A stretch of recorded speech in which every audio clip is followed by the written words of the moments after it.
Marcelo vai falar. Já é para falar? Bom, boa tarde a todos. Meu nome é Marcelo Jacques Moraes. Eu dirijo atualmente a editora da UFRJ desde o fim do ano passado. E a gente está com essa live iniciando um projeto, que é o projeto 100 anos, 100 livros. É um projeto que se inscreve na comemoração dos 100 anos da UFRJ, em que a gente está começando.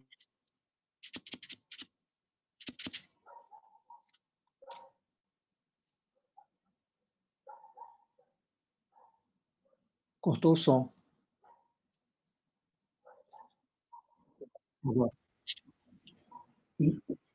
Tá, voltou. Então, livros importantes da história do catálogo da editora, e vamos começar com um dos livros, talvez, dos mais importantes para nós, e importante historicamente, importante para a universidade, para a história da universidade, para a história da ciência e da educação no Brasil, que é o livro do José Leite Lopes, o livro Ciência e Liberdade, ensaio sobre a ciência e a educação no Brasil, sobre o qual nós vamos falar. E nós temos aqui como convidados 4 pessoas muito importantes ligadas ao autor, né? E que vão falar sobre o livro, que vão falar sobre o José Leite Lopes. Em primeiro lugar, a gente vai ouvir o José Sérgio Leite Lopes, que é antropólogo, é professor titular do Museu Nacional, né, dirigiu o Colégio Brasileiro de Altos Estudos, ligado ao Fórum de Ciência e Cultura, coordena atualmente ainda o programa de memória dos movimentos sociais, ligados também ao Colégio Brasileiro de Altos Estudos e ao Fórum de Ciência e Cultura. Coordenou também a Comissão de Memória da Verdade da UFRJ, uma comissão extremamente importante para a gente, né? Em seguida, a gente vai passar a palavra para a Ângela Leite Lopes, que é professora titular de Artes Cênicas da Escola de Belas Artes da UFRJ, é uma pessoa também que tem um trabalho super importante com as artes cênicas na relação entre o Brasil e a França, traduziu autores brasileiros francês, Nelson Rodrigues, Denis Marcos, traduziu autores importantes franceses também para o Brasil. Em seguida, a gente vai ter o Ildeu de Castro Moreira, que é também professor da UFRJ, do Instituto de Física, atualmente também presidente da SBPC, Sociedade Brasileira Progresso da Ciência, que tem também uma atuação importante hoje em dia não historicamente, né, na relação também da ciência, da política científica no Brasil. E, por último, nós vamos ter o Ricardo Galvão, né, que é professor titular do Instituto de Física da USP, da Universidade de São Paulo, que foi diretor do Centro Brasileiro de Pesquisas Físicas também, conviveu com Zé Leite Lopes e foi recentemente presidente do INPE, né, Instituto Nacional de Pesquisas Espaciais, e saiu, né, no meio do ano passado, né, numa relação complexa aí com a intolerância do governo atual em relação à ciência.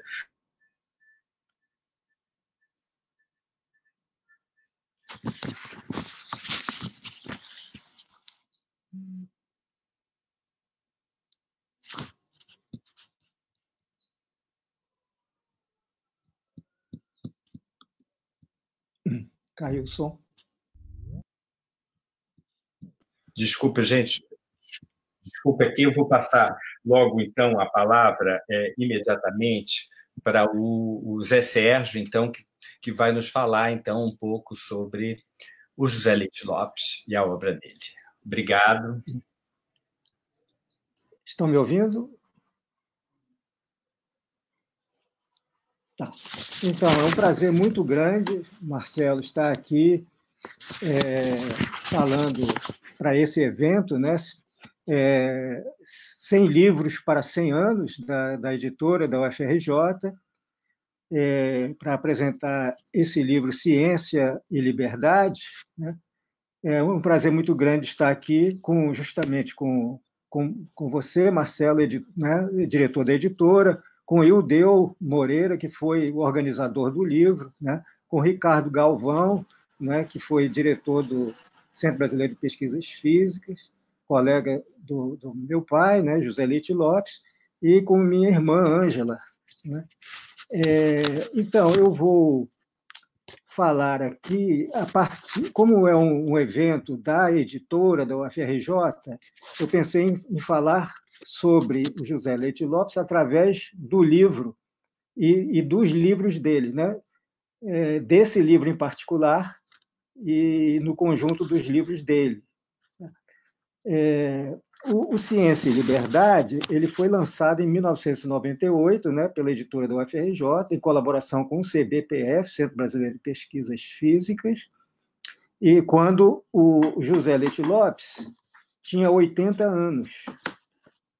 O livro, agora, em 2020, ano dos 100 anos da UFRJ, né, que é a ex-Universidade do Brasil, o livro é lançado em sua versão digital de acesso gratuito universal, dentre os 100 livros que o serão também. Né? O autor também é centenário. Né? O Zé Leite Lopes ele fez 100 anos em 2018. Por sinal, ele nasceu numa plena pandemia, né, de gripe espanhola. Nasceu e ficou logo órfão de mãe, né, que teve a tal da gripe, e ele sobreviveu. E é interessante que o livro Ciência e Liberdade, também, né, Ciência e Liberdade, ele marca a liberdade do acesso gratuito ao livro, né, a liberdade do livro. Aliás, liber, né, eu acho que livro em latim, também estaria na raiz de liberdade, né? Daí esse duplo significado de liber, né, livro e livre, né? E, então, Ciência e Liberdade, Livre e Liberdade. O livro foi, né, organizado por Ildeu, né, Moreira, contém 22 textos. Né? O livro tem 22 textos, né, que poderiam ser capítulos, como se fosse capítulo. Os textos são intervenções orais, lidas, ou artigos, né, feitos por Leite Lopes, num leque temporal amplo, de 1948, quando ele tomou posse na Cátedra de Física Teórica na Faculdade Nacional de Filosofia, até 1998, né? Quer dizer, um leque assim, de 50 anos. Os textos vão refletir assim uma militância dele cotidiana pela prática científica e universitária, pela melhoria das condições, né, dessa prática, da sua ampliação e da sua divulgação. O capítulo inicial é uma contribuição escrita de César Lattes no livro de 70 anos, né, que chamado de Festschrift. Desculpa aí, Rafael, que está interpretando aqui o Libras, né? Mas, enfim, é um livro lançado aos 70 anos do homenageado, que foi em 1988, né, quando ele tinha 70 anos. E esse texto do César Lattes ele funciona um pouco como uma apresentação ao livro, né, porque é um outro autor falando do próprio autor que fará os capítulos seguintes. O segundo capítulo é uma entrevista do José Leite Lopes para a revista Ciência Hoje, né, de 1985, que é o ano de volta à democracia, o período, então, que é abrangido nesse livro, né, ao contrário dos 3 livros anteriores, semelhantes a estes, com vários artigos, ensaios, né, em torno de ciência e sociedade, Ciência e Desenvolvimento, Ciência e Libertação, e uma edição espanhola da editora Siglo XXI, né, que se chama Ciência e Dilema da América Ciência e Dilema da América Latina, liberdade, libertação ou dependência. Né? Então, bom, quer dizer, um pouco assim, o livro marca a volta à democracia por aí, por esse capítulo, né, uma entrevista dele ao Enio Candotti na revista Ciência Hoje, que não existia quando ele saiu do Brasil em 69, né? É uma coisa posterior. Bom, do capítulo 3 até o capítulo 13, os textos voltam para o passado, justamente. Volta para 48, quando ele fez o discurso de posse da cátedra, e vão aí pelos anos, acompanhando 59, 61, 62, 63, 67, 68, 76, 77, 79 e 83. Aí chega no capítulo 14, que seria um capítulo inédito para o livro, então seria de 98. E aí o capítulo 15 volta para 1985 e segue adiante, né, até 98, né? 87, 90, 95 até 98, que é o ano da publicação do livro. Vários capítulos têm a ver com as instituições pelas quais o autor teve relação, né? Desde a sua posse na cátedra da Faculdade de Filosofia em 1948, passando pela SBPC, né, que tem 5 artigos feitos no contexto de eventos da SBPC, o CBPF, né, que tinha uma publicação Ciência e Sociedade, onde ele tem 3 artigos no livro, né, que é uma série que foi criada no CBPF, inspirada numa série que ele também participou na Universidade de Estrasburgo, com um colega chamado Michel Paty, que se chamava Fundamento da Ciência. E também, enfim, ele também tem um artigo encomendado pelo ministro da Educação, em 1962, né, o MEC, e tem 2 artigos para esse Boletim dos Cientistas Atômicos, né, Bulletin of Atomic Scientists, que é uma revista pacifista dos físicos, né? Bom, então, vou falar agora situar um pouco o Ciência e Liberdade no conjunto dos livros do José Leite Lopes.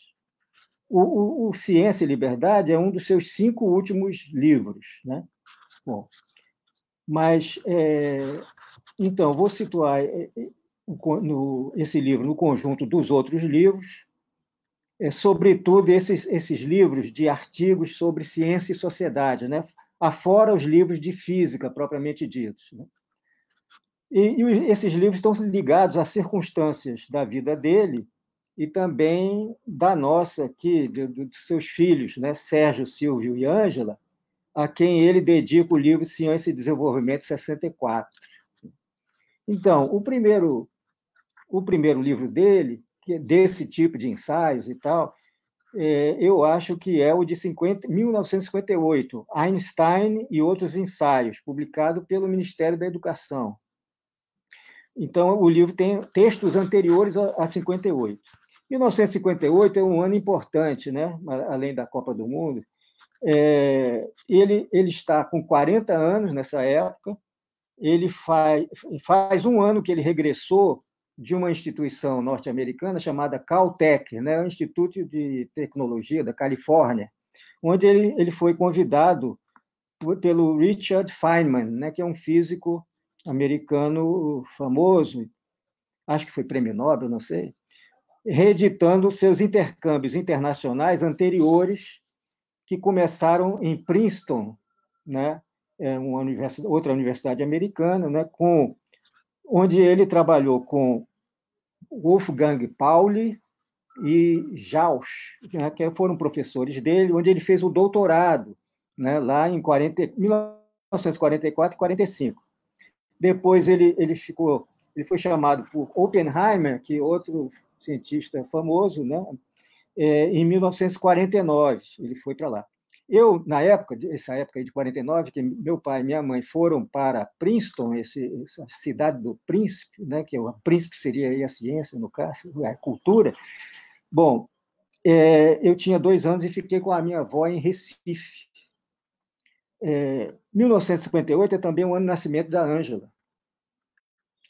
E é o ano da publicação do artigo nessa revista Nuclear Physics, né, Física Nuclear, onde ele faz a predição dos bósons bósons vetoriais neutros, né? Enfim, eu vi a equação desse dessa descoberta, numa camisa de um colega de vocês físicos, né, colega nosso, Eilael, que tem uma camisa onde tem essa equação assim estampada, né? Onde está o lugar aqui da minha instituição que ainda vive. Depois eu falo com isso no final. Bom, depois, entre 59 e 1969, ele publicou 4 livros de física, né? Em 1964, saiu esse livro, Ciência e Desenvolvimento. Tem um prefácio do Anísio Teixeira e é da editora Tempo Brasileiro, né?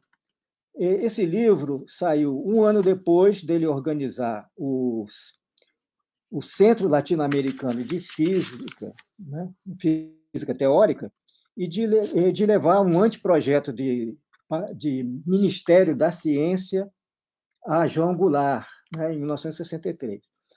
Mas o livro saiu em 64, que é um ano em que ele é preso no DOPS, em agosto de 1964, e depois ele vai seguir para Paris, em novembro, onde ele tinha recebido um convite da Universidade de Paris, Orsay, né, onde ele fica até fevereiro de 1967, quando então ele volta para a UFRJ, que ele ainda, né, ele foi preso, mas ele ainda era professor universitário. Então ele volta e chegou a ser o primeiro diretor do Instituto de Física, né, nessa época. Foram depois, entre 64 e 69, ele publicou outros 4 livros de física e fez uma tradução de um livro didático para o ensino médio.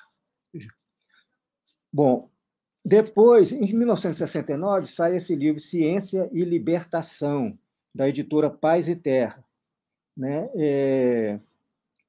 1969 é o ano em que ele já estava punido pelo AI-5, né? Pelo Ato Institucional número 5, na lista de professores aposentados compulsoriamente.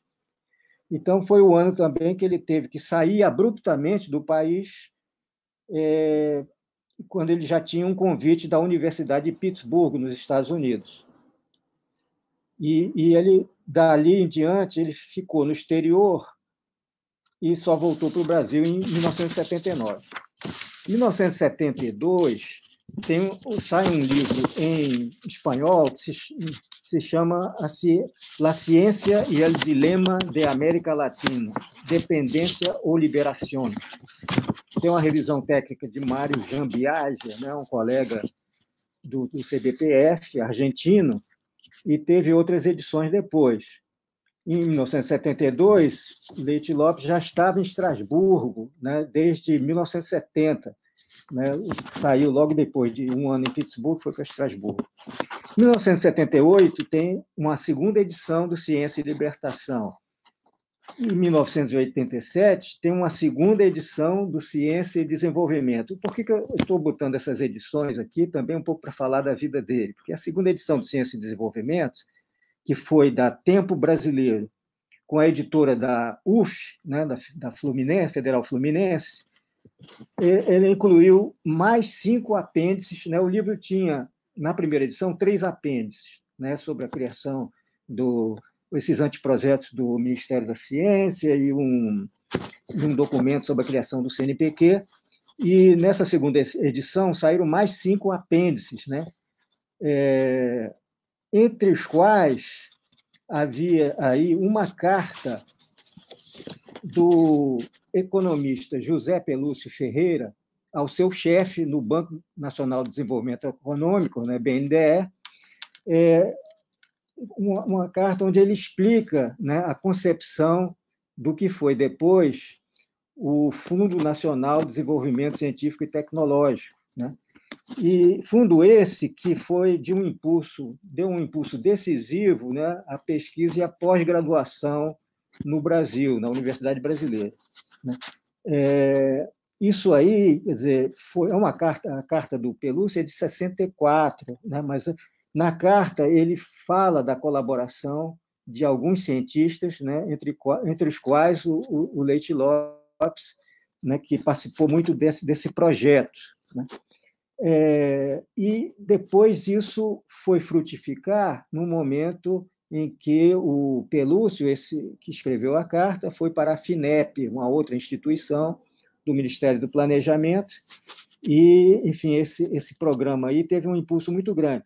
O meu pai, quer dizer, o Leite Lopes, ele estava no exílio quando isso frutificou, né? Mas o país colheu frutos aí de alguma coisa que ele participou decisivamente logo antes de 1964. Bom, aí em 1998 tem o Ciência e Liberdade, e que é um ano, como ele fez 80 anos, tem também outras homenagens, né? Saiu um catálogo da Academia Brasileira de Ciências, de uma exposição que foi organizada com os quadros dele, das pinturas, né, dele, e tem aí um catálogo, né? Espaços da Catedral Imaginária.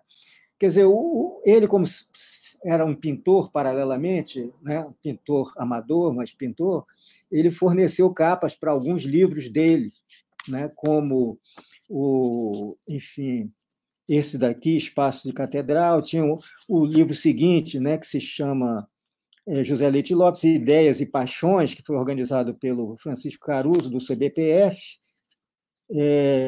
enfim, que é organizado por verbetes, né? E tem uma capa com a pintura dele, né?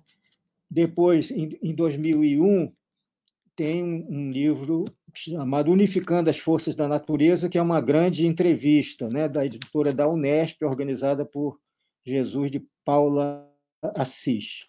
E, finalmente, em 2004, tem uma História da Física no Brasil, que foi organizado por Amélia Hamburger, né, que é da USP, e é da editora da Física de São Paulo, também uma capa com a pintura dele. Bom, eu vou voltar agora para o livro, novamente para o livro que hoje está sendo lançado, né? Lançado assim para o mundo, né? Para a liberdade da gratuidade, e para o acesso generalizado, e para falar da sua atualidade persistente, né?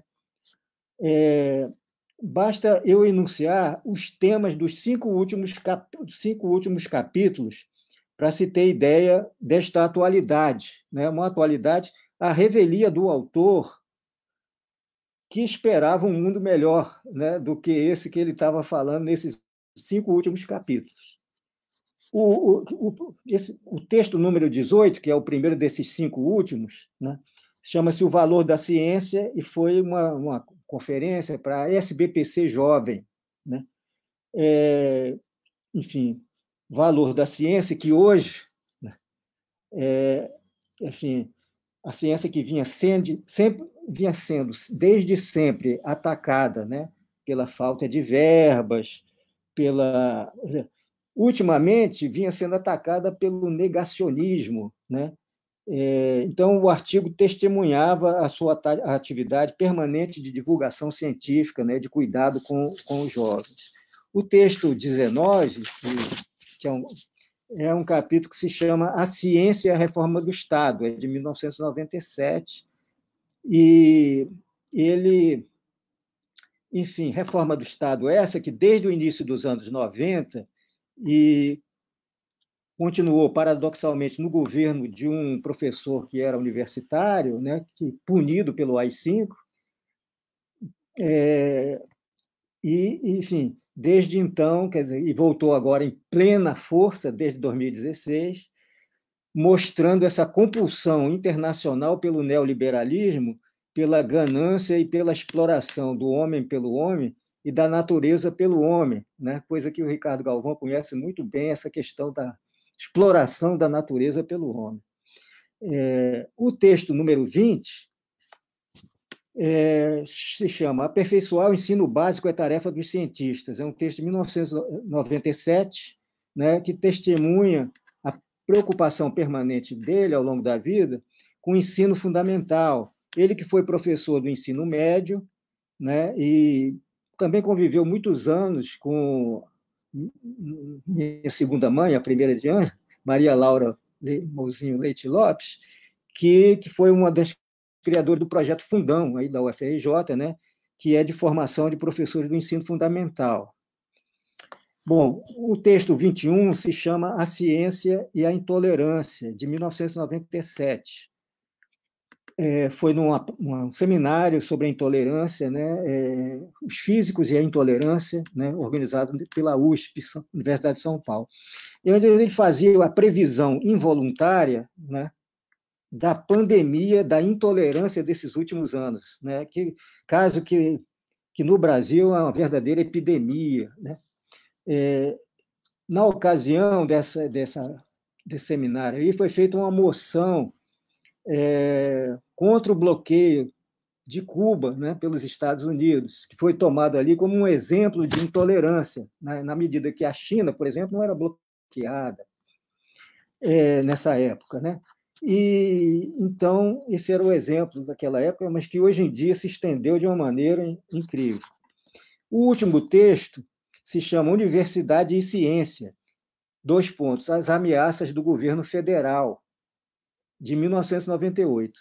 Né? É outra previsão involuntária desta peste política intensificada no Brasil por esse governo, que não só radicaliza a chamada República dos Cupins, que foi chamada a partir de um filme chamado Aquários, né? Então, radicaliza essa República dos Cupins nesse governo vou dar um outro nome para esse governo, que se chama Governo da Exclusão de Ilicitude, que são palavras esotéricas para esconder a violência estimulada desde cima e pelas forças policiais e militares que se confundem numa existência miliciana, né? Quem faz? Bom, com essas suas conotações especificamente brasileiras, né? Enfim, há infelizmente, essa predição e essa atualidade, né, de muitos escritos dele, né, para o bem, o problema da educação, da difusão, da entrada através de cotas ou outras maneiras, da ampliação dos estudantes de classes populares para a universidade naqueles últimos anos, e agora isso está muito seriamente ameaçado, haja vista aí o Enem, que foi adiado, radicalizado pela pandemia, mas a desigualdade persiste e a regressão vem. Mas, enfim, vou terminar aqui desejando longa vida real e simbólica aos que fazem 100 anos. E vou mostrar aqui essa camiseta de uma instituição de 200 anos que depois se anexou ao UFRJ, a Universidade do Brasil, a UFRJ. Muito obrigado, Zé Sérgio. Bom, o Museu Nacional vive, a Universidade vive, estamos todos vivos, vamos continuar vivos lutando. Obrigado. Eu gostaria de dizer só para o público que eles podem colocar questões pelo chat, que depois a gente vai dirigir aqui aos nossos debatedores. E vou passar de imediato a palavra à Ângela Leite Lopes, que também é filha do José Leite Lopes. Né? Muito obrigado, Ângela. Obrigada a você, Marcelo. Bom, boa tarde. Antes de mais nada, é uma alegria participar, estar aqui na abertura desse projeto tão importante, né? Já era importante quando ele foi lançado. A gente ia se encontrar em março, eu estava toda feliz, ia poder dar um abraço no Galvão, que eu não vejo há tantos anos, e ia estar junto com os companheiros, e o Deu, com o Sérgio, meu irmão, e a gente teve que adiar por conta da pandemia. Já era importante o projeto de disponibilizar os livros gratuitamente para todos naquela época, agora, então, é fundamental, né? Então, falar minha alegria da gente poder, de todo modo, confraternizar de alguma maneira aqui. O Sérgio falou bem do livro, disse muita coisa do livro, e eu vou só chamar a atenção para um aspecto do qual o Sérgio falou, mas que é a parte que me toca mais falar, que é a parte ciência e liberdade, mas tem todo o aspecto artístico do meu pai, né? Nesse livro, que o Ildeu organizou, tem fotos de alguns quadros dele, Nos textos a gente percebe essa visão dele, que ele não fazia uma distinção, né? Não era compartimentado física, diferente de química, diferente de ciências sociais, diferente de arte, quer dizer, como ele tinha uma visão sempre cultural, inclusive tem um texto muito bonito, uma conferência dele, em que ele sempre fala também das tradições, né? Ele remonta lá para falar da ciência, para falar da imagem científica do mundo, eu não me lembro mais como é que ele fala, como que ele relembra todas as tradições, inclusive as nossas pré-colombianas, né? A importância das culturas, e como está, não somente em relação à ciência, mas como está tudo ligado, né? Essa visão de ser um cientista comprometido com a sociedade, com a cidadania, com a soberania, né? Então, o Sérgio explanou belamente isso. Folheando o livro, para preparar aqui a fala de hoje, eu adorei um pequeno parágrafo no final do texto do César Lattes, justamente. Eu achei engraçado e eu só queria comentar aqui, que é sobre o aspecto da relação deles com as artes, né? Meu pai pintava e era um amante de poesia, e aí o Lattes fala: Leite tem grande capacidade de trabalho, muita imaginação e imensa cultura. Adora pintura e poesia, como a de Rilke. Eu prefiro Kafka, que, embora não seja um poeta, é mais profundo. Eu adorei essa frase. Eu acho assim, a figura, para mim, né, rememorou as figuras do Lattes e do meu pai. E a relação do meu pai, que ele gostava de... No filme do Zé Mariani, Cientistas Brasileiros, que é justamente César Lattes e José Leite Lopes, ele recita a poesia do Rilke em alemão. E a gente sempre frequentou muitas artes, né? Assim, antes da gente ir embora do Brasil, eu me lembro de ter ido com meu pai e minha mãe ver o Galileu Galilei, do Teatro Oficina, me marcou, em 1968. E em 1969, como o Sérgio falou, a gente foi para Pittsburgh. Eu tive a oportunidade eu fiz minha estreia em falar sobre o meu pai, foi no CBPF, no ciclo que a Lígia Rodrigues organizou, muito importante, sobre ciência e democracia, e teve um debate específico sobre o que aconteceu com os físicos na ditadura. E eu falei porque eu fui a filha que era menor dos três. Eu fui a filha que acompanhou no exílio, na saída. A gente saiu de um dia para o outro do Brasil. Fomos para os Estados Unidos porque meu pai queria ir para a França, mas o passaporte estava detido na Polícia Federal porque ele era aposentado pelo AI-5. Então, foi o adido científico americano que liberou a saída dele do Brasil, e por isso a gente foi para Pittsburgh. E foi um primeiro ano de exílio, obviamente, tem um lado sombrio, né? Tem um lado nostálgico. Nossa vida em Pittsburgh, embora boa, muitos estudantes brasileiros, um convívio alegre, assim, de alguma maneira, né? Para todos ali, mas uma vida cultural menos intensa. Como depois em Estrasburgo passamos de novo, aí muito teatro, espetáculos de música. Mas tem esse livro, o título, Ciência e Liberdade, ficou ecoando para mim uma lembrança muito específica de um episódio que me marcou como criança, quando a gente estava em Pittsburgh. Eu tinha 12 anos e Sérgio Mendes e Brasil 66 fez um show em Pittsburgh. E eu pedi para os meus pais me levarem.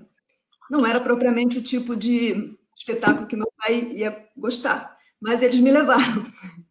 E aí, para quem conheceu o personagem, né, do meu pai, ele já estava um pouco impaciente, já estava querendo ir embora. Então, a minha lembrança é essa: a gente em pé, o teatro grande em Pittsburgh, plateia lotada, e a gente na porta, já lá em cima, para sair. E eu não me lembro direito se meu pai estava impaciente, quis ir embora antes do final, ou se assim que acabou a gente saiu. Só sei que começou a tocar viola enluarada, do Milton Nascimento e Marcos Valle. E aí tem os versos, né, finais, que é: porta-bandeira, capoeira, pelos campos vão cantando liberdade. Aí meu pai começa a gritar: liberdade para o Brasil! Liberdade para o Brasil! Isso foi uma lembrança de muito impacto, porque, ao mesmo tempo, um externar de uma angústia, né? e de um desejo, e de um protesto. Né? E eu ali naquele ambiente, ouvindo ali meu pai, que era uma característica dele, de ter esses ímpetos, de se manifestar. Então, esse título, para mim, Ciência e Liberdade, remete a isso. E a gente tem que continuar dizendo: liberdade para o Brasil. Só isso que eu queria falar. Obrigada a vocês. Muito obrigado, Ângela, por esse depoimento tão bonito, tão sentido e que a gente sente ainda muito mais diante da situação que a gente está vivendo, e muito bonito mesmo. Bom, mas eu vou passar de imediato a palavra ao Ildeu Castro Moreira, que foi o organizador do livro também, né, além de tudo, e é isso. Ildeu. Bem, boa tarde a todos vocês. Queria agradecer muito o Marcelo, a editora da UFRJ, por essa iniciativa de fazer esse lançamento do livro do Leite, nesse momento importante da comemoração dos 100 anos da UFRJ, e nessa iniciativa muito boa de colocar 100 livros à disposição do público. Uma coisa que certamente o Leite Lopes iria apreciar muito. Queria agradecer também aqui a Ana, o Zé Sérgio, o Ricardo, amigos de longa data aí nas nossas conversas e nossas interações, e todas as pessoas que estão nos assistindo. Eu queria, de início, o centenário, e o Leite faz parte disso, né, como professor que foi da UFRJ durante décadas, e eu acho que isso é uma coisa que é bastante significativa, a gente remontar essa história da UFRJ, da ciência brasileira, nesse momento, né, e também deixar aqui o pesar imenso que a gente está sentindo nesse momento. Eu acho que por todos os brasileiros que estão morrendo, pelas pessoas que estão perdendo seus entes queridos numa pandemia terrível que está nos assolando, e deixar também a solidariedade a todas as pessoas que estão na frente de combate, os profissionais da saúde, os médicos, o pessoal da UFRJ, os técnicos, os pesquisadores, né, que nesse momento estão fazendo, os entregadores, né, os jovens que estão fazendo com que as pessoas, às vezes, que estão em confinamento, E também lamentar, obviamente, que muitas das nossas milhões de brasileiros estão em condições muito difíceis econômicas nesse momento. Certamente o Leite estaria, nesse momento, muito preocupado, né, e, como disse o Zé Sérgio e a Ângela, envolvido profundamente, como ele fez sempre na vida, com os problemas do país. Bem, eu queria começar mais a falar aqui sobre a questão do livro. Eu só queria registrar que ontem foi o Dia dos Físicos, né? E também foi uma comemoração que, particularmente, houve vários debates aí no Brasil inteiro, e o pessoal me pediu para fazer um depoimento pessoal também de um físico que na minha carreira tinha me influenciado. E eu falei exatamente sobre o Leite Lopes, né, porque, inclusive, eu fui fazer física muito motivado pelo livrinho de capa verde dele, A Estrutura Atômica da Matéria, que eu estava no ensino científico na época, ensino médio, né, e li esse livro e fiquei fascinado, e aquilo foi uma das coisas que me definiu, entre outras, para ir para a física. E depois eu contava isso para ele, ele ficava animado, gostava quando ele tinha mobilizado um jovem para a área da física, que é uma coisa que ele sempre tentou fazer ao longo da vida toda. Então, esse lado dele de educação, de preocupação com os jovens, ele vai se repetir ao longo de toda a sua vida e todos os seus textos do livro. Bem, quanto ao livro especificamente, eu já tinha contato com ele em vários outros momentos. Eu estava na Ciência Hoje, na época, como um dos editores, e tinha vários textos do Leite que eu tinha acesso, que eu lia sempre com muito interesse, e que não estavam publicados nos livros dele, né, que eram livros anteriores, como o Zé Sérgio mencionou. A maior parte dos textos eram antes de 64, né, embora houvesse depois aquelas reedições com alguma, digamos assim, alguma atualização. E eu fui a ele e falei: olha, tem um bando de textos aqui que eu gostaria de organizar e vou falar com a editora da UFRJ. Você topa? Ele falou: claro, claro. E aí eu fiz uma seleção e levei para ele achou legal, fomos à editora da UFRJ, que acolheu também a proposta, e é um livro, obviamente, bastante simples, e o papel dele é esse, mas aí a gente agregou, e aí com a ajuda dos filhos aí dele também, as imagens, fotos, né, que vão desse período de 45 até 98, então tem algumas fotos bastante interessantes ali, do ponto de vista da história da ciência brasileira e também do ponto de vista da história pessoal dele, e acho que são 4 imagens de quadros, né, Ângela, que estão ali colocados, e são bastante legais. Bem, então isso é mais ou menos a organização do livro, surgiu mais ou menos assim, e eu procurei fazer uma seleção que envolvesse textos antes de 64, alguns que não tinham sido divulgados ainda, né? Pode ser que tenha alguma repetição, mas eu achei muito importante colocar o primeiro discurso dele como professor da UFRJ, assumindo a sua cadeira de física teórica, naquele momento era catedrático, né? Ele faz um discurso já delineando uma política para a universidade. O tempo todo, quer dizer, ao longo de 50 anos desses textos, ele vai insistir em alguns pontos centrais. Primeiro deles, pesquisa é fundamental para a universidade. E naquele momento isso não era óbvio, né? Como hoje, às vezes, não é óbvio para alguns setores obscurantistas que temos por aí. Mas ele insistiu isso, que a pesquisa de qualidade era fundamental na universidade. O segundo ponto era o papel da universidade, da formação de gente qualificada, de pessoal qualificado, de estimular os jovens, que o ensino também é fundamental na universidade. Então, eu acho que essas 2 marcas estão presentes desde o primeiro texto dele, e ali tinha uma defesa que ele tem, defesa de propostas concretas de melhoria. Ali, no caso, era o tempo integral, principalmente para os jovens que estavam ingressando na universidade, já naquele seu primeiro texto de 1948. Eu queria remontar um pouquinho a introdução do César Lattes, que é muito interessante, que ele classifica o Leite-Lopes como uma flutuação estatística na história brasileira, mas ele vai chamar também ele vai destacar 2 aspectos que eu estou mencionando aqui, que é excelente professor, né? Quem assistiu uma aula, uma palestra do Leite-Lopes sabe do que eu estou falando, a capacidade dele de empolgar as pessoas, a maneira de se falar, de se dirigir ao público, de ter os seus rompantes, de retornar à história da ciência, que era um aspecto que ele sempre lembrava também.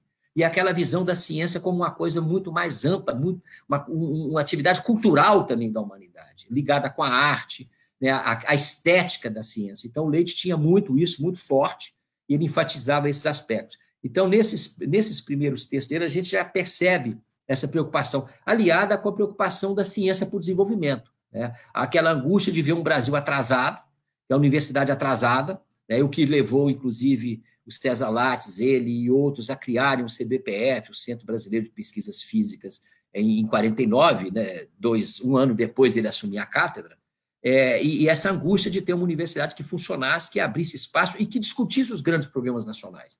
Então, o Leite, desde 48, está ali discutindo os grandes problemas nacionais até os últimos textos dele, até o último ano mais ativo dele, em 2005, no Ano Mundial da Física, ele fazendo discurso nessa direção. Então, eu acho que são décadas, e que eu acho que é um estímulo muito importante para todos nós e também para os jovens que percebem que a ciência, o cientista pode ser engajado, né? O Galvão aí é um exemplo disso, quer dizer, é importante que a gente faça uma ciência de qualidade, que a gente defenda o desenvolvimento científico, mas a gente está integrado num país, né, que tem gente, tem uma desigualdade social imensa, que é uma das preocupações do Leite-Lopes todo o tempo, e tem uma educação precária, que era também uma das preocupações dele todo o tempo, e tem uma ciência e tecnologia que tem um potencial imenso, que ele ajudou muito a desenvolver, em particular na física, mas que tem muito ainda a fazer. O Leite também tem um aspecto importante. Eu agora estou na presidência da Sociedade Brasileira para o Progresso da Ciência, e o Leite se inscreveu na sociedade no ano de criação, 1948. Depois foi vice-presidente, foi do Conselho da Sociedade durante 6 anos, em que ele estava, 8 anos, né, que ele estava exilado no exterior. Ele foi mantido no Conselho e permaneceu ativamente atuando, e depois, quando ele retorna, ele se torna presidente de honra da sociedade, o que é uma satisfação muito grande para todos nós. E o ano passado, há 2 anos atrás, em 2018, o centenário do Leite, nós fizemos, ele foi homenageado na nossa reunião anual, e eu me recordei, e no discurso que eu fiz lá, e o Zé Sérgio estava lá, e o Otávio Velho, e várias colocações em relação a ele, eu lembrava um discurso que ele fez na reunião da SBPC em 1961, que ele presidiu, foi a 13ª reunião anual, que foi em Poços de Caldas, e que o título era Ciência Empobrecida, Tecnologia de Segunda Classe, o que continua absolutamente atual, né, o termo, e ainda mais agora que a gente vê também uma visão estreita predominando em muitos órgãos de governo, que a ciência básica, as ciências humanas e sociais seriam secundárias.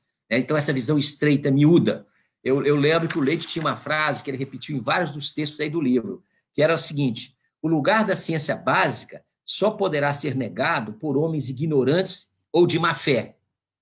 E depois da década de 80, ele acrescentaria, ou entreguistas.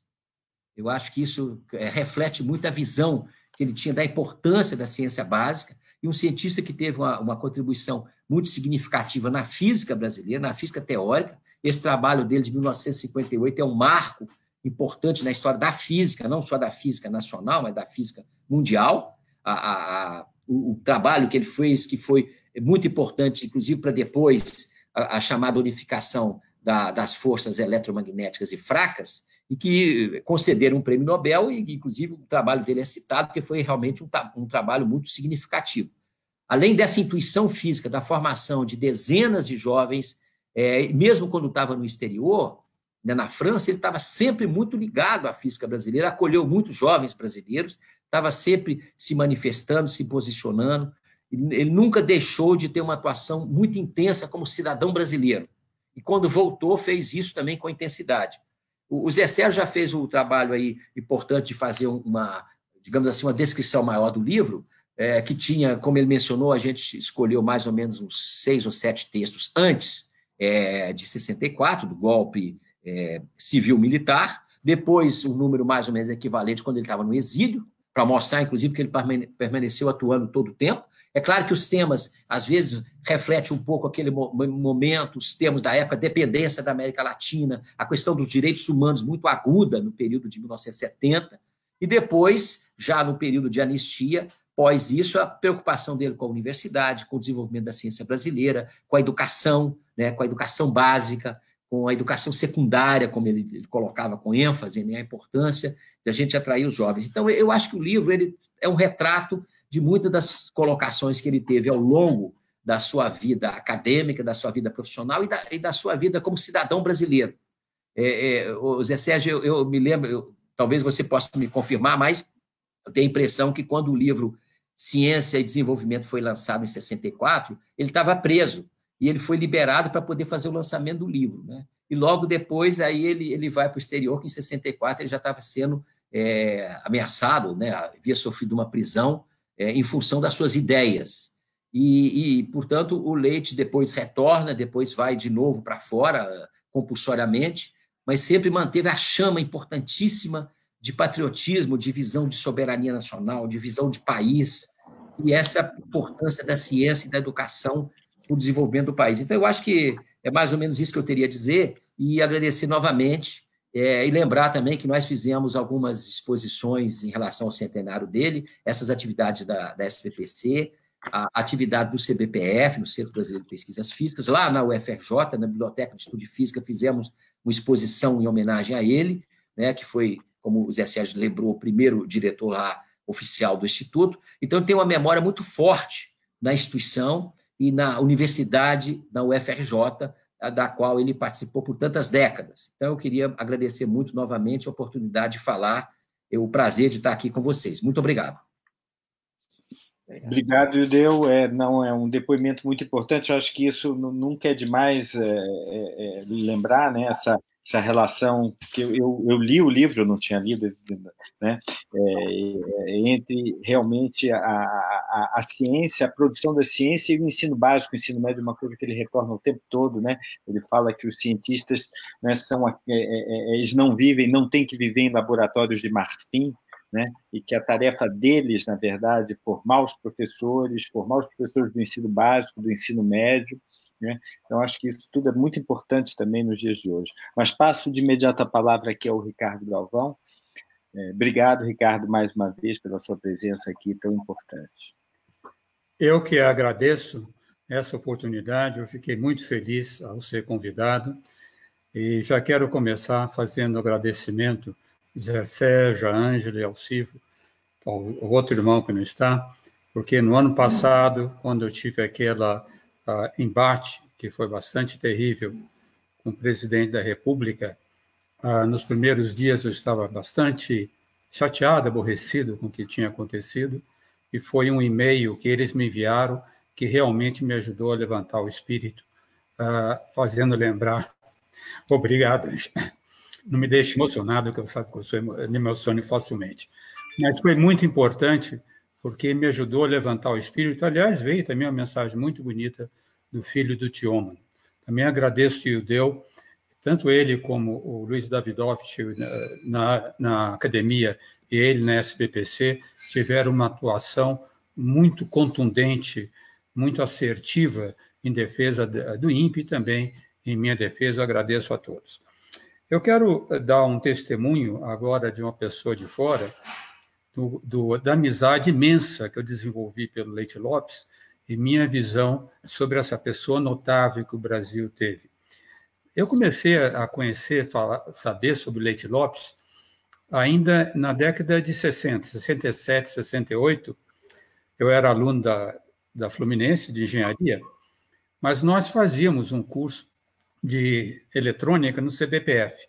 Já tinha ideia de ir para a física, estudar no CBPF, e não conhecia o Leite Lopes pessoalmente, mas uma vez ouvi falando, ele falou uma frase que na época me chocou até, mas que depois saiu numa publicação que eu creio que está nesse livro, num trabalho dele de 77, que ele fala que a ciência não é um conjunto passivo de conhecimentos, sabe? A ciência é um processo global bastante complexo, que envolve escolha de temas, suas aplicações, e isso, de uma certa forma, me fez abrir os olhos. Aliás, eu queria, depois de acabar a engenharia, fazer pós-graduação, talvez no CBPF, mas 68, 69, eu me formei em 69, foi aquele período difícil que o Ideu já mencionou, e eu acabei indo para São Paulo fazer minha pós-graduação. Vim a conhecer melhor o Leite Lopes no final da década de 80, quando ele estava fazendo a proposta de fazer um laboratório de mesons, também um laboratório de fusão no Rio de Janeiro.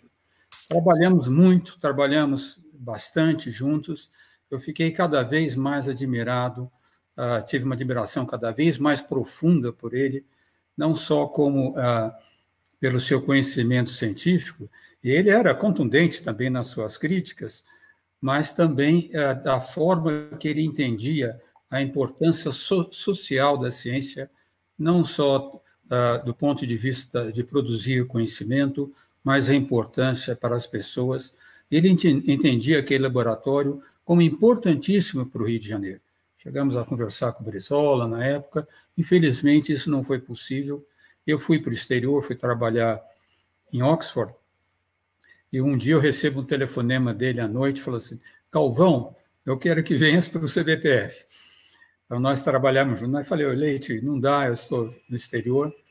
E foi curioso, quando me tornei finalmente diretor do CBPF em 2004, o primeiro comentário dele foi: Galvão, finalmente viesse para o CBPF. E isso foi um período, enquanto ele esteve vivo, um período, para mim, de um crescimento não só científico, vou dizer até espiritual, muito grande nas conversas com Leite.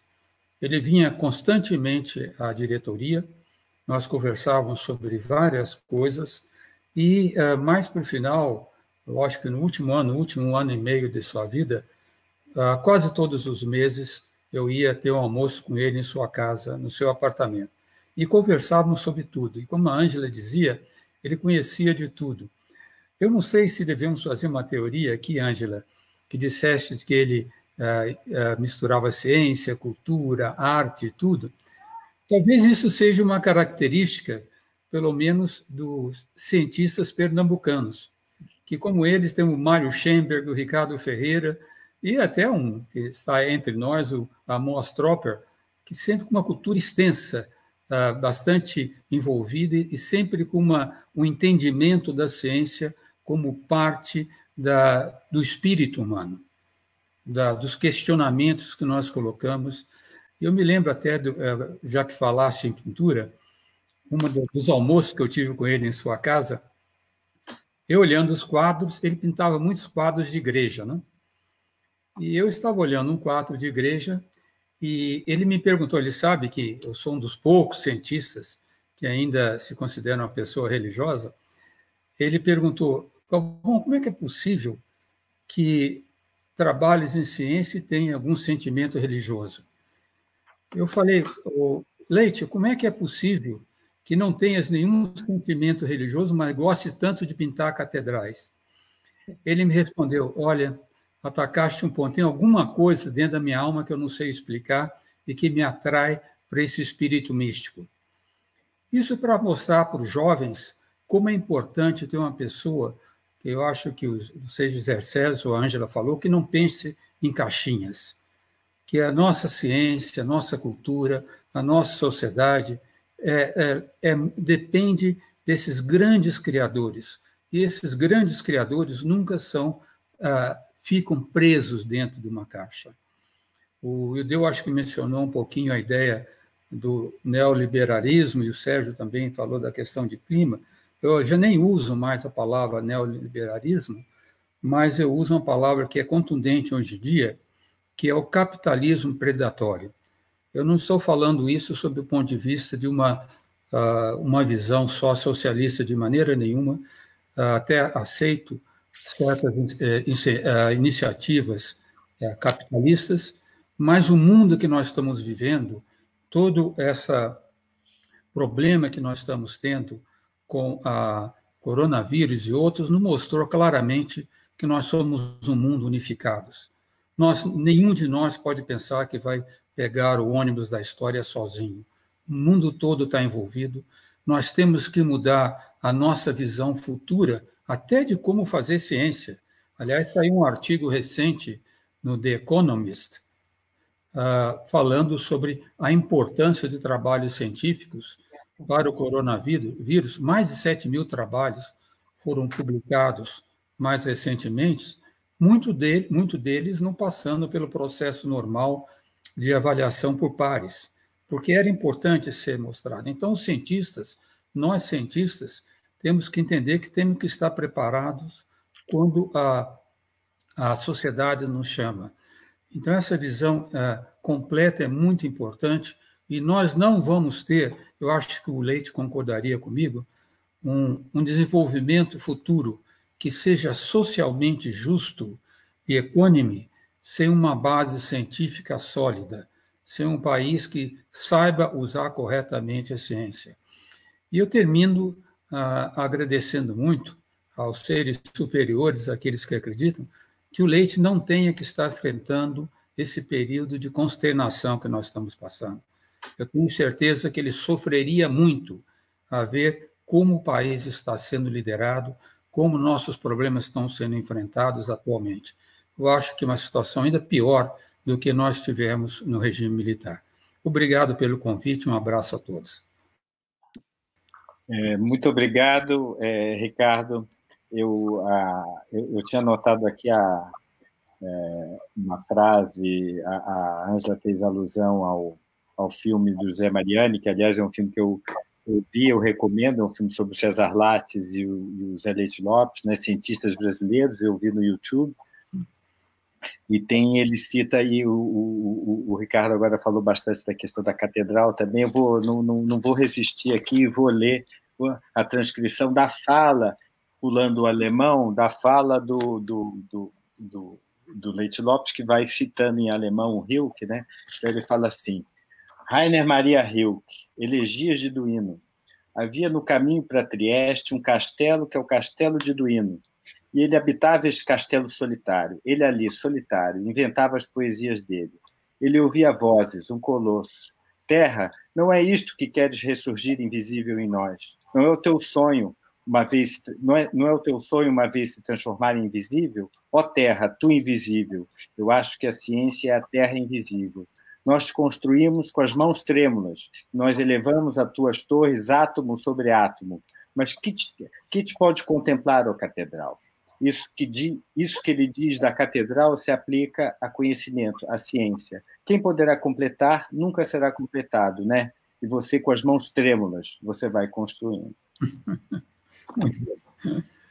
Você, com as mãos trêmulas, você vai construindo. Aqui tem tem perguntas aqui. Peraí, tem uma pergunta aqui que foi, que a pergunta está chegando aqui no WhatsApp. Bom, o Zé Sérgio falou de uma espécie de previsão da pandemia que foi publicada em 97 ou 98. Como é que foi isso? Pois a verdade é que temos que reconhecer que estamos virtualmente cegos. Não conseguimos colher elementos, fragmentos da realidade, elementos de uma nuvem que depois se revela um temporal, um desastre, uma pandemia. Algum comentário?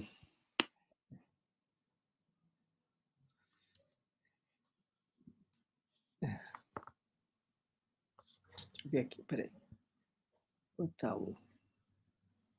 Acho que eu estou com o microfone aberto. Agora tá. Tem esse aspecto aí que ele nasceu já numa pandemia, realmente, né? Quer dizer, ele acabou nascendo em plena gripe espanhola, né? E isso marcou, né? Porque ele ficou sem mãe, né? Já nessa época, 1918. E, enfim, talvez aí ele, enfim, já começou a sua vida, né, nessa situação, mas ele teve a oportunidade aí em Pernambuco, né, de realmente, como o Galvão disse, né, com outros físicos vieram de lá e outros. Enfim, ele teve ali uma formação no colégio católico, né, maristas e tal, e fez faculdade de engenharia, depois até vir para a faculdade de filosofia, fazer física, depois de ter feito engenharia química, e depois teve essa oportunidade de ser essa primeira geração que fez doutorado no exterior, né? Já a minha geração já fez o doutorado por aqui, né, no Brasil, e que mostra esse crescimento da pós-graduação que ocorreu mesmo na ditadura, né, no regime militar. Houve essas iniciativas aí a partir dos anos 70, que, como mostra essa carta do Peluso que eu mencionei, quer dizer, vinha de antes de 64, uma certa continuidade, né, que acabou frutificando nesse período, né, e depois aumentou muito, né, nos últimos anos. Bom, a questão da pandemia, quer dizer, não sou nenhum especialista, a gente, né, vai absorvendo os conhecimentos atuais, assim, através do que só se discute isso, né? E então realmente a gente vê que você tem com mais frequência ondas, né, de vírus e de situações assim que vêm se repetindo, né, que tem a ver naturalmente com essa destruição da natureza, essa ampliação das atividades predatórias, como disse o Galvão, né, essa questão desse capitalismo predatório. Né? Enfim, até também os próprios países socialistas no passado, né, aí nos anos 70, 80, então, também tinham uma exploração predatória, né, muita poluição, etc. Isso veio se concretizar, essa luta, né, pela preservação da natureza e também os aspectos sociais, né, os socioambientais, né, essa ligação entre a destruição da natureza e também a exploração dos homens, né, é uma coisa que está junta. Haja um projeto de lei que está rolando aí da grilagem, né? É ao mesmo tempo uma ocupação, enfim, estimulando, né, digo, a expansão de propriedades que não têm dono, não têm escritura, né, e que então grandes proprietários estendam suas áreas e façam exploração da madeira ocupem terra para gado ou para outras commodities, né? E de uma maneira totalmente predatória e gananciosa. E isso, naturalmente, invade também os territórios indígenas, né? Assim como dentro dessa tradição brasileira, infelizmente, né, de genocídio de povos indígenas, que é comum na América Latina, não só no Brasil, mas isso persiste, né? A maneira também como se trata o campesinato, os pequenos proprietários ou os trabalhadores rurais, é uma coisa que caracteriza, né, essa sociedade brasileira, infelizmente, que se reproduz também na indústria, na exploração dos trabalhadores. Mas, enfim, nessa situação de pandemia, tudo se agrava e se torna um pouco mais transparente, né, essas desigualdades, né? Haja visto o acesso à internet. Mas, enfim, eu vou parar por... Obrigado, Zé Sérgio. Não, tem mais aqui uma pergunta que foi colocada aqui, tem várias, né? Mas a gente tem um tempo delimitado aqui, né? Mas uma das perguntas é essa, quer dizer, a gente sabe que o Leite Lopes foi essencial, né, na luta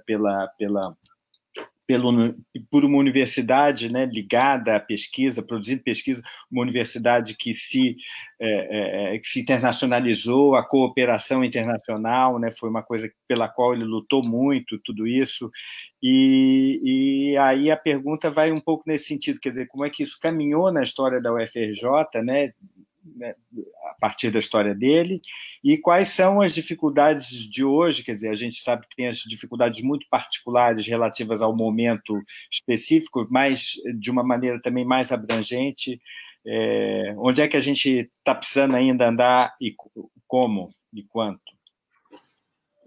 E o Deu, talvez, possa falar, o Ricardo? Posso começar falando. Então, bem, eu acho que é uma coisa que é importante recordar, que o Leite foi um dos criadores, se mobilizou para a criação da Universidade de Brasília, né? E nos textos que estão, inclusive, no livro, ele tem um texto sobre isso especificamente, ele aponta que, naquele momento, ele estava muito desanimado com a universidade tradicional. Aliás, foi uma das coisas que o levou, né, com outros colegas, a criarem o Centro Brasileiro de Pesquisas Físicas, porque a Universidade do Brasil, naquele momento, era muito fechada, muito hermética. E então, os jovens criaram uma instituição nova que foi muito importante. E na Universidade de Brasília, ele diz claramente, a gente precisa de um exemplo novo para a Universidade brasileira, em que se integra as diversas áreas, romper aquelas coisas corporativas de setores dentro da universidade. Ele foi um dos batalhadores pela criação dos departamentos das universidades, dos institutos científicos, e que foram criados, e depois também o processo natural das coisas, às vezes, ficaram enquistados, e talvez precisem ser chacoalhados hoje. E certamente o Leite hoje não ficaria incomodado com a estrutura da universidade, que ela está muito segmentada. Eu acho que ela precisa de apostar muito mais naquela formação que ele sempre pregava, defendia, na formação mais integral, mais diversificada, mais interdisciplinar, né, que o aluno possa ter, como tem nas melhores universidades do mundo, a oportunidade de um aluno de engenharia fazer um curso de artes ou de filosofia, e ter também menos dirigismo em cima dos estudantes. Os estudantes têm de ter mais responsabilidade no seu trabalho, e os professores também deixar de achar que eles são os responsáveis por fazer tudo para o estudante. Quer dizer, tem um dirigismo muito aceso na nossa universidade, que eu acho que a gente tem que enfrentar os alunos muito mais com adultos e oferecer uma estrutura muito mais moderna. A universidade hoje precisa de mudar muito, ainda mais com os meios que nós temos hoje, como agora a gente está vivendo no momento da pandemia, né, a gente tem de, certamente, utilizar muitos outros mecanismos para renovar a universidade. Isso do ponto de vista mais da própria estrutura dela. Mas também eu acho que do ponto de vista da universidade se aproximar mais da sociedade, que foi sempre um desafio que o Leite colocou. Dos nossos jovens discutirem também as questões sociais do nosso país, as questões ambientais, as questões mais gerais que a humanidade enfrenta. Então, é fundamental que a universidade dê uma formação mais diversificada, ao mesmo tempo mais livre, mas ao mesmo tempo também que faça com que os estudantes sejam mais mobilizados. Então, eu acho que a universidade brasileira avançou muito nas últimas décadas. Se a gente compara lá os textos iniciais do Leite até os textos de hoje, ou os textos finais que ele escreve, mas certamente, se ele fizesse hoje uma avaliação da universidade brasileira, ele certamente apontaria, com aquela lucidez dele, muitos dos problemas que nós temos hoje. Um deles, certamente, é fazer uma universidade mais ligada com a sociedade, dar uma formação mais diversificada, menos esquematizada, menos estanque para os nossos jovens. Obrigado, Ildeu. Ricardo, gostaria de acrescentar alguma coisa, de fazer algum comentário? Sim, o Ildeu mencionou rapidamente, né? As ideias do Leite, eles concretizou efetivamente trabalhando. O principal exemplo é a criação do CBPF com César Lattes. Em 1949, eles criaram uma instituição que não existia na época, né? Uma instituição totalmente voltada à pesquisa, inclusive com apoio de entidades privadas, conseguiu muitos recursos de entidades privadas. Então, o Leite era um jovem, né, na ocasião, quando ele e o Lattes criaram o CBPF. Né? Então, eles atuavam claramente na direção do que diziam. Isso é bastante importante. Eu sempre gosto de dizer aos meus alunos uma frase em italiano: fra il dire e o fare c'è di mezzo il mare. Né? Entre fazer e dizer tem um mar no meio, e tem muitos que falam assim, mas o Leite não, ele enfrentava. E outro ponto importante que o Will mencionou, que eu vou colocar um pouquinho mais específico, essa história, o Leite sempre pensava, e falava comigo sobre isso, porque eu ganhei um prêmio lá na Universidade de São Paulo como professor, ele disse, talvez não tenhamos, e ele era excelente professor, ele disse, nós não podemos ter bons professores que façam tudo pelos alunos, e como o Ildeu falou. Isso pode ser, talvez a Ângela ou o José Sérgio possam mostrar para vocês, os cadernos dele quando ele era aluno de Princeton. É uma beleza, dá orgulho de ver esses cadernos, porque primeiro escrito com uma caligrafia espetacular, e depois, alguns eu fiquei impressionado, a aula que ele tinha com o Linus Pauling, prêmio Nobel, ele tomava nota e depois ele fazia uma coisa, refazendo as contas de Pauling. Ele refazia tudo por ele mesmo, no estilo dele, com a criatividade dele, né? Uma coisa que talvez nossos alunos hoje em dia não saibam, mas quase o caderno. Ângela, talvez um dia deva, o José Sérgio, se tiver, publicar algumas páginas desses cadernos que são um exemplo para os alunos de hoje. Ângela. Não, é só falar que quem tem muita coisa é o nosso irmão Silvio, ele deve ter bastante coisa. Né? Acho que se ele estiver vendo a gente, o Silvio tem, né, bastante coisa do arquivo para ajudar a gente a achar. Sim, ele tem, muitos está com ele, muitos cadernos estão com ele.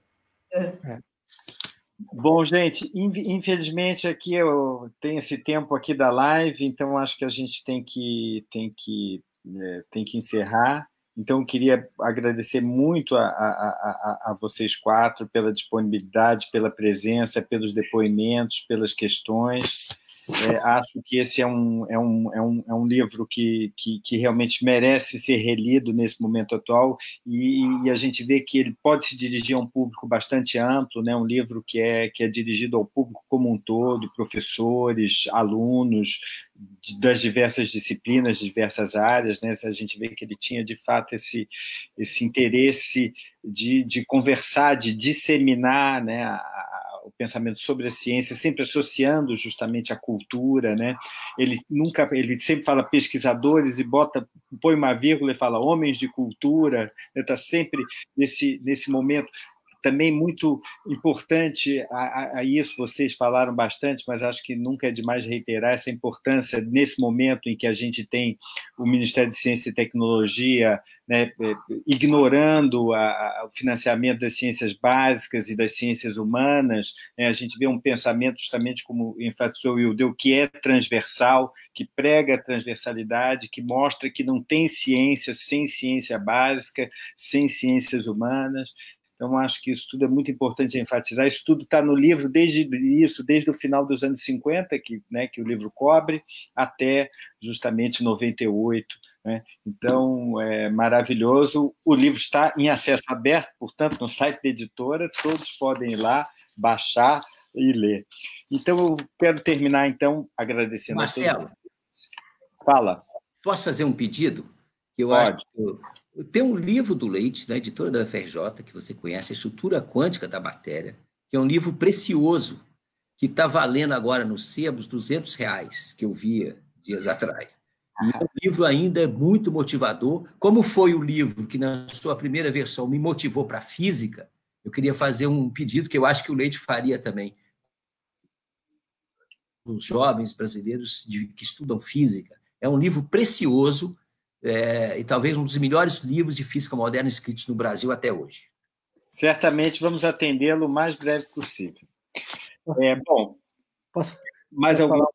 Fala, gente. Não, é só para dizer que eu acho que ele teria orgulho hoje da luta, né, que enfrentada aí pelo Ildeu à frente do SBPC, né, e o Ricardo Galvão também ali à frente, né, enfim, de toda essa área de proteção, né, da natureza florestal estratégica, né, e essa proeminência da ciência no combate, né, à liberdade e ao conhecimento, né, nesse clima de intolerância e de negacionismo, né, assim como a Fiocruz, né, que também nos anos da ditadura foi tão perseguido, hoje é uma instituição proeminente, né? Assim, e, infelizmente, o Museu Nacional teve que incendiar para se popularizar, né, porque virou uma questão, né, a partir daquela destruição. Mas... Bom, então deixa eu fazer aqui alguns agradecimentos que eu não posso deixar de fazer. Então, primeiro, agradecimentos institucionais, né, ao Fórum de Ciência e Cultura, que tem apoiado a editora agora nessa nova gestão, né, de uma maneira sistemática e intensa, a Diretoria de Acessibilidade, a DIRAC, da Reitoria, inclusive que possibilitou aqui a presença dos nossos tradutores de Libras Língua Portuguesa, que são o Leonardo Barros e Rafael da Mata, a quem também agradecemos, a Bruna Rodrigues, que é superintendente de comunicação do Fórum de Ciência e Cultura, e ao Yuri Abi Hassan, técnico em audiovisual do Fórum, que está colocando nossa transmissão no ar nesse momento, né? A Maria do Socorro Moura, Valéria Batista e Marília Nóbrega, da Divisão de Divulgação da Editora e produtoras desse programa, que estão incansáveis desde que a gente começou esse projeto, que, como a gente disse no início, é um projeto. Tem também a Vanessa Matos, importante, que é a designer da editora, que fez as peças de divulgação do debate e que está também preparando toda a divulgação dos 100 anos sem livros, né? E, justamente, a ideia é que esse fosse o primeiro programa, né, a primeira conversa em torno de um dos livros. A gente quer fazer isso pelo menos mensalmente, a princípio na última quinta-feira do mês, então a gente já está prevendo aí no dia 25 de junho, né, um novo debate em torno de um novo livro que a gente ainda não decidiu muito bem qual é, tem alguns no horizonte, mas a gente vai divulgar. Então tá, e agradecer a presença de todos, do público que nos acompanhou durante essa hora e 20 minutos que eu estou vendo aqui. E obrigado a todos e é isso, gente. Obrigado demais para vocês, tá?